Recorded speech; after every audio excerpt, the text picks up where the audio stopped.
Hello, and welcome to Grayson's Bedtime Story Adventures, where the stars are you, Grayson's beloved friends. I'm your host, Grayson's dad. Today's story is titled, Why the Sea is Salt. Our stars for tonight's adventure are 14-year-old Isaac from Gilroy, California, 13-year-old Sammy from Gilroy, California, 3-year-old Jesse from Fremont, California, and 4-year-old Amelie from Fremont, California. As always, I have my good old punishment bottle for whenever I catch myself making a mistake while reading. So please sit back, relax, and I hope you enjoy the enchanting tale of Why the Sea is Salt.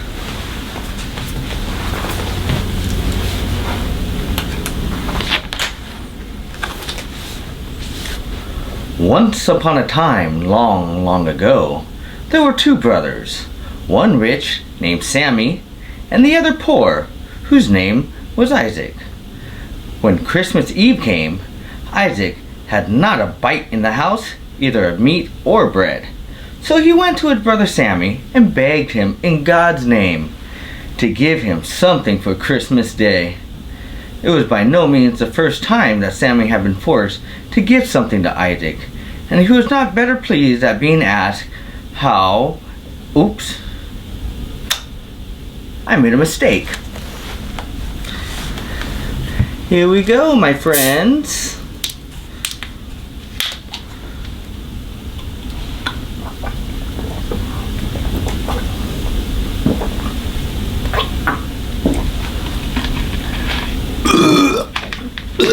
Oh, well, excuse me.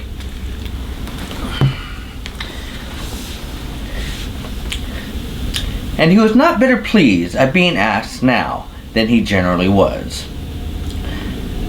"If you will do what I ask you, you shall have a whole ham," said Sammy. The poor one immediately thanked him and promised this. "Well, here is the ham. And now you must go straight to Dead Man's Hall," said Sammy, throwing the ham to him. "Well, I'll do what I have promised," said Isaac, and he took the ham and set off. He went on for the livelong day, and at nightfall he came to a place where there was a bright light. "I have no doubt this is the place," thought Isaac, while thinking of his ham. An old man named Jesse was standing in the outhouse. He had a long white beard and was chopping Yule logs. "Good evening," said Isaac. "Good evening to you. Where are you going at this late hour?" asked Jesse. "I'm going to Dead Man's Hall. If only I am on the right track," answered Isaac. "Oh yes, you are right enough, for it is here," said Jesse. "When you get inside, they will all want to buy your ham, for they don't get much meat to eat there. But you must not sell it unless you can get the hand mill, which stands behind the door for it. When you come out again, I will teach you how to stop the hand mill, which is useful for almost everything." So Isaac thanked Jesse for his good advice and rapped at the door. Knock, knock, knock, knock. When he got in, everything happened just as the old man had said it would. All the people, great and small, came round him like ants on an anthill, and each tried to outbid the other for the ham. "By rights, my old woman, and I ought to have it for our Christmas dinner, but since you have set your hearts upon it, I must just give it up to you," said Isaac. "But if I sell it, I will have the hand mill, which is standing there behind the door." At first they would not hear of this, and haggled and bargained with the man, but he stuck to what he had said, and the people were forced to give him the hand mill. When Isaac came out again into the yard, he asked the old woodcutter how he was to stop the hand mill, and when he learned that, he thanked him and set off home with all the speed he could, but did not get there until after the clock had struck 12 on Christmas Eve. Isaac's wife, Amelie, was waiting at the door upon his arrival. "Where in the world have you been?" asked Amelie. "Here I have sat, waiting hour after hour, and have not even 2 sticks to lay across each other under the Christmas porridge pot." "Oh, I could not come before. I had something of importance to see about, and a long way to go too. But now, you shall just see," said Isaac, and then he set the hand mill on the table, and bade it first grind light, then a tablecloth, and then meat, and beer, and everything else that was good for a Christmas Eve supper. And the mill ground all that he ordered. "Bless me," said Amelie, as one thing after another appeared, and she wanted to know where her husband had got the mill from, but he would not tell her that. "Never mind where I got it from. You can see that it is a good one, and the water that turns it will never freeze," said Isaac. So he ground meat and drink and all kinds of good things, till at last all Christmas tide, and on the 3rd day he invited all his friends to come to a feast. Now, when Sammy saw all that there was at the banquet and in the house, he was both vexed and angry, for he grudged everything his brother had. On Christmas Eve, he was so poor that he came to me and begged for a trifle for God's sake, and now he gives a feast as if he were both a count and a king, he thought. "But for heaven's sake, tell me where you got your riches from," said he to his brother. From behind the door," said Isaac, for he did not choose to satisfy his brother on that point. But later in the evening, when he had taken a drop too much, he could not refrain from telling how he had come by the handmill. "There, you see what has brought me all my wealth," said he, and brought out the mill and made it to grind first one thing and then another. When the brother saw that, he insisted on having the mill, and after a great deal of persuasion, got it, but he had to give $300 for it, and Isaac was to keep it till the haymaking was over, for he thought, "If I keep it as long as that, I can make it grind meat and drink that will last many a long year." During that time, you may imagine that the mill did not grow rusty, and when hay harvest came, Sammy got it, but the other had taken good care not to teach him how to stop it. It was evening when the rich man got the mill home, and in the morning he bade Amelie go out and spread the hay after the mowers, and he would attend to the house himself that day. So when dinner time drew near, he set the mill on the kitchen table and said, "Grind herrings and milk pottage, and do it both quickly and well." So the mill began to grind herrings and milk pottage, and first all the dishes and tubs were filled, and then it came out all over the kitchen floor. The man twisted and turned it, and did all he could to make the mill stop. But howsoever he turned it and screwed it, the mill went on grinding, and in a short time the pottage rose so high that Sammy was likely to be drowned. So he threw open the parlor door, but it was not long before the mill had ground the parlor full too, and it was with difficulty and danger that Sammy could go through the stream of pottage and get hold of the door latch. When he got the door open, oops, I stuttered, in my mind at least. So, it's another little punishment. Here we go.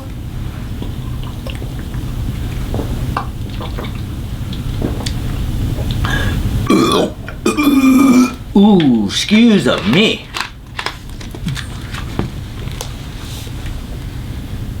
And where were we? And it streamed out over both farm and field, Now Amelie, who was out spreading the hay, began to think dinner was long in coming, and said to mowers, "Though the master did not call us home, we may as well go. It may be that he finds he is not good at making pottage, and I should do well to help him." So they began to straggle homeward, but when they had got a little ways up the hill, they met the herrings and pottage and bread, all pouring forth and winding about one over the other, and the man himself in front of the flood. Whoa, excuse me, residual punishment. "Would to heaven that each of you had 100 stomachs.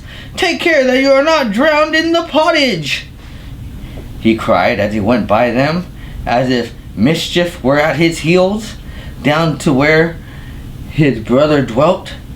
Then he begged him for God's sake to take the mill back again, and that in an instant, for, said he, "if it grind 1 hour more, the whole district will be destroyed by herrings and pottage." But Isaac would not take it until the other paid him $300, and that he was obliged to do so. Now Isaac had both the money and the mill again, so it was not long before he had a farmhouse much finer than that in which his brother lived. But the mill ground him so much money that he covered it with plates of gold, and the farmhouse lay close by the seashore, so it shone and glittered far out to sea. Everyone who sailed by there had to be put in to visit the rich man in the gold farmhouse, and everyone wanted to see the wonderful mill, for the report of it spread far and wide, and there was no one who had not heard tell of it. After a long time came along a skipper who wished to also see the mill. He asked if it could make salt. "Yes, it could make salt," said Isaac. And when the skipper heard that, he wished with all his might and main to have the mill, let it cost what it might, for he thought if he had it, he would get off having to sail far away over the perilous sea for freights of salt. Oops, not frights, freights, for freights of salt, for punishment. Ooh, here we go.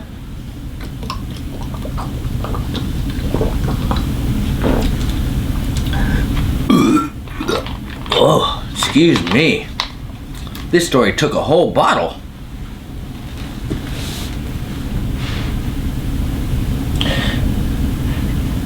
Okay, so he would get off having to sail far away over the perilous sea for freights of salt. At first, the man would not hear of parting with it, but the skipper begged and prayed, and at last the man sold it to him and got many thousands of dollars for it. When the skipper had got the mill on his back, he did not stay there very long, for he was so afraid that the man would change his mind and would have no time to ask how he was to stop it grinding, but got on board his ship as fast as he could. When he had gone a little way out to sea, he took the mill on deck. "Grind salt, and grind both quickly and well," said the skipper.